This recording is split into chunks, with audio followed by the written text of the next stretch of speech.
மகளிர் தினத்தை முன்னிட்டு சிறப்பு கலந்தாய்வு. வீட்டிலிருந்து தொழில் தொடங்குவது எப்படி என்பது குறித்து கலந்துரையாடல். ஈரான் போரால் ஹார்முஸ் நீரிணை மூடப்பட்டுள்ள நிலையில் இந்தியாவில் போதுமான அளவு கச்சா எண்ணெய் LPG கையிருப்பு உள்ளதாக மத்திய அரசு விளக்கமளித்துள்ளது. எண்ணெய் சுத்திகரிப்பு நிலையம் ஏதும் மூடப்படவில்லை என்றும் கூறப்பட்டுள்ளது.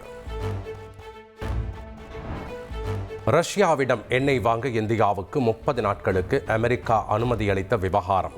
அமெரிக்காவுக்கு எதிராக கேள்வி எழுப்ப முடியாத நிலையில் பிரதமர் மோடி உள்ளதாக காங்கிரஸ் விமர்சித்துள்ளது.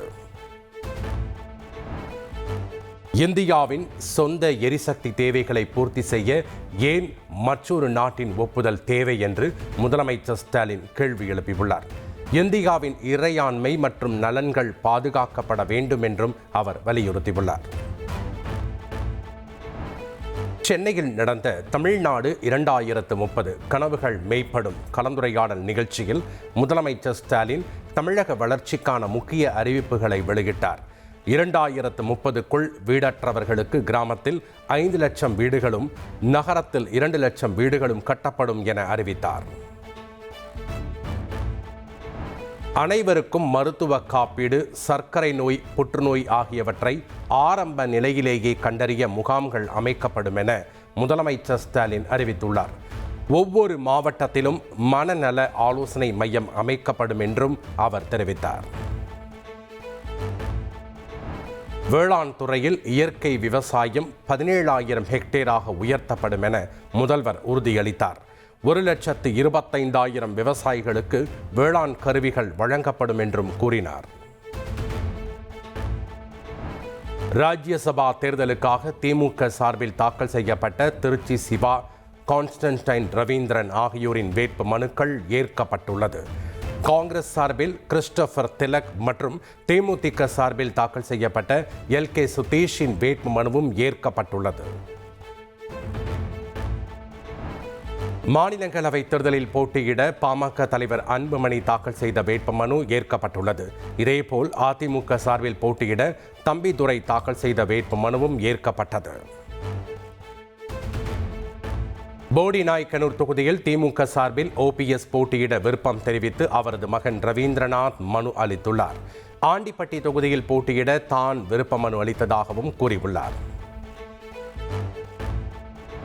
புதுச்சேரி சட்டமன்ற தேர்தலை ஒட்டி மேலிட பார்வையாளர் கிரீஷ் சோடங்கர் தலைமையில் காங்கிரஸ் நிர்வாகிகள் ஆலோசனை மேற்கொண்டனர். தொகுதி பங்கீடு, காங்கிரஸ் தலைமையில் கூட்டணி உள்ளிட்ட கோரிக்கைகளை நிர்வாகிகள் முன்வைத்ததாக தகவல் வெளியாகியுள்ளது. சென்னையில் ஆபரண தங்கத்தின் விலை சவரனுக்கு 1,280 ரூபாய் குறைந்துள்ளது. 1 கிராம் ஆபரண தங்கம் 14,960 ரூபாய்க்கும், 1 சவரன் 1,19,680 ரூபாய்க்கும் விற்பனையாகிறது.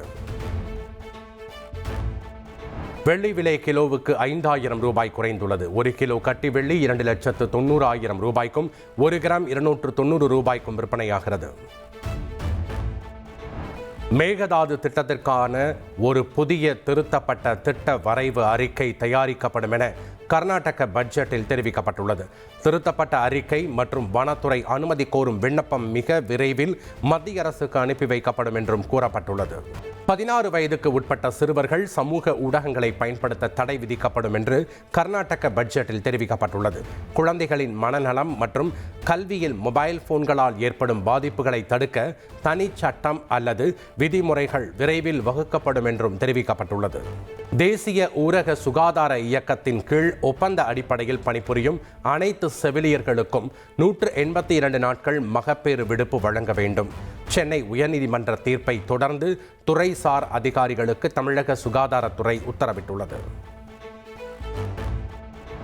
ரேஷன் கடை பணியாளர்களுக்கான ஊதியத்தை மறு நிர்ணயம் செய்து கூட்டுறவுத்துறை உத்தரவு பிறப்பித்துள்ளது. விற்பனையாளர்களுக்கு 9,990 ரூபாய் முதல் 36,900 வரை ஊதியம் நிர்ணயிக்கப்பட்டுள்ளது. சென்னை உயர்நீதிமன்றத்தின் 55வது தலைமை நீதிபதியாக சுஷ்ருத் அரவிந்த் தர்மாதிகாரி பதவியேற்றார். ஆளுநர் மாளிகை நடைபெற்ற நிகழ்ச்சியில் RN ரவி புதிய தலைமை நீதிபதிக்கு பதவி பிரமாணம் செய்து வைத்தார். கோவை நஞ்சுண்டாபுரம் குடியிருப்பில் 82 வயது மூதாட்டி நகைக்காக அடித்துக் கொல்லப்பட்ட சம்பவம். நேபாள பணிப்பெண் தலைமறைவாகியுள்ள நிலையில் 5 தனிப்படை அமைத்து போலீசார் தீவிர விசாரணை மேற்கொண்டு வருகின்றனர். கொடநாடு கொலை கொள்ளை வழக்கை இன்னும் முடிக்காமல் இருப்பது ஏன்? சிபிசிஐடி போலீசாருக்கு உதகை மாவட்ட அமர்வு நீதிமன்றத்தின் புதிய நீதிபதி முரளிதரன் கேள்வி எழுப்பியுள்ளார். தஞ்சை மாவட்டம் திருநாகேஸ்வரம் அருகே திருமண நிச்சயதார்த்தத்தில் உணவு சாப்பிட்டவர்கள் வாந்தி மயக்கத்தால் பாதிப்பு. 40 பேர் முருக்கங்குடி மருத்துவமனையில் அனுமதி. திருநள்ளாறு சனீஸ்வரர் ஆலயத்தில் சனிப்பெயர்ச்சி விழா கோலாகலமாக நடைபெற்றது. காலை 8:26 மணி முதல் 8:31 மணி அளவில் கும்ப ராசியிலிருந்து மீன ராசிக்கு சனீஸ்வரர் இடம்பெயர்ந்தார். நாகை இலங்கை இடையே மீண்டும் கப்பல் சேவை தொடங்கியது. வடகிழக்கு பருவமழையால் கப்பல் சேவை நிறுத்தப்பட்ட நிலையில் 77 பயணிகளுடன் மீண்டும் கப்பல் புறப்பட்டது. அமெரிக்கா தற்போதுதான் போரை தொடங்கியுள்ளதாக அந்நாட்டின் பாதுகாப்பு செயலர் பீட் ஹெக்சர் தெரிவித்துள்ளார். ஈரான் கணக்கு தப்பாகும் என்றும் அவர் எச்சரிக்கை விடுத்துள்ளார். ஈரானுடனான சவாலான போர் சூழலில் பணியாற்றும் அமெரிக்க படைகளுக்காக அதிபர் ட்ரம்ப் பிரார்த்தனை செய்தார். பிரபல மத போதகர் கிரெக் லாரி மற்றும் பாதிரியார்கள் ட்ரம்ப் மீது கைகளை வைத்து ஆசி வழங்கினர். லெபனான் தலைநகர் பெய்ரூட்டில் ஹெஸ்புல்லா அமைப்புடன் தொடர்புடைய பல்வேறு இடங்களில் இஸ்ரேல் தொடர் தாக்குதல் நடத்தியது. மக்களுக்கு எந்த சேதமும் ஏற்பட அனுமதிக்க மாட்டோம் என்றும் இஸ்ரேல் ராணுவம் தெரிவித்துள்ளது. தங்கள் பகுதிகளில் உள்ள ஈரானின் சொத்துக்களை பறிமுதல் செய்ய வளைகுடா நாடுகள் முடிவு செய்துள்ளதாக தகவல் வெளியாகியுள்ளது. பொது சொத்துக்களுக்கு சேதம் ஏற்படுத்தியதற்கு பதிலடியாக இந்த நடவடிக்கை மேற்கொள்வது தொடர்பாக ஆலோசித்து வருகின்றனர். T20 உலகக்கோப்பை இறுதிப் போட்டியில் பங்கேற்பதற்காக மும்பையிலிருந்து அகமதாபாத் புறப்பட்டது இந்திய அணி.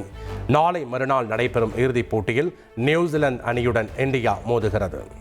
IPL தொடரை முன்னிட்டு சென்னை சூப்பர் கிங்ஸ் அணியின் புதிய ஜெர்சியை கேப்டன் ருத்துராஜ், ஆயுஷ் மாத்ரே ஆகியோர் அறிமுகம் செய்து வைத்தனர்.